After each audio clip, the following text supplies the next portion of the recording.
ದೀಪ ಯಶಸ್ವಿಯಾಗಿ ವಿಶೇಷ ಕಾರ್ಯಕ್ರಮ ಘಟಕದ ಉದ್ಘಾಟನಾ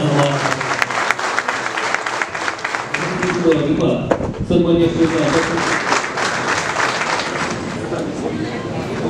ಸಚಿವರು ದಕ್ಷಿಣ ಕನ್ನಡ ಜಿಲ್ಲೆಯ ವೈವಿಧ್ಯತೆಯಲ್ಲಿ ಎಲ್ಲರೂ ಪರವಾಗಿ ಆತ್ಮೀಯವಾಗಿ ಸ್ವಾಗತ. ಶೋಷಿತರ ಧ್ವನಿಯಾಗುತ್ತಾ ಸಮಾಜದ ಸರ್ವ ವರ್ಗದವರು ಕೆಲಸವನ್ನ ಈ ಒಂದು ಸ್ಪೆಷಲ್ ಫೋರ್ಸ್ಗೆ ನಾವು ಕೊಡ್ತಾ ಇದ್ದೇವೆ. ಅವ್ರ ಕೆಲಸ ಬೇರೆ ಏನೂ ಇಲ್ಲ. They have no other work except see that this region becomes peaceful.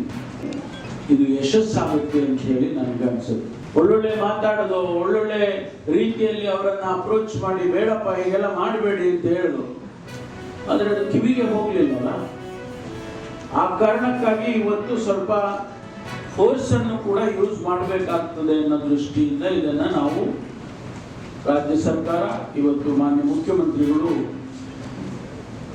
ಇದಕ್ಕೆ ಆಶೀರ್ವಾದ ಮಾಡಿದ್ದಾರೆ. ಒಟ್ಟಾರೆ ಈ ಭಾಗದಲ್ಲಿ ಶಾಂತಿ ನೆಲೆಸಬೇಕು ಅಂತ ಹೇಳಿ ಸರ್ಕಾರ ತೀರ್ಮಾನ ಮಾಡಿದೆ. ನಾನು ಒಂದೇ ಈ ಭಾಗದ ಜನಗಳಿಗೆ, ಜನಸಮುದಾಯಕ್ಕೆ ಪ್ರಾರ್ಥನೆ ಮಾಡೋದಿಷ್ಟೇ,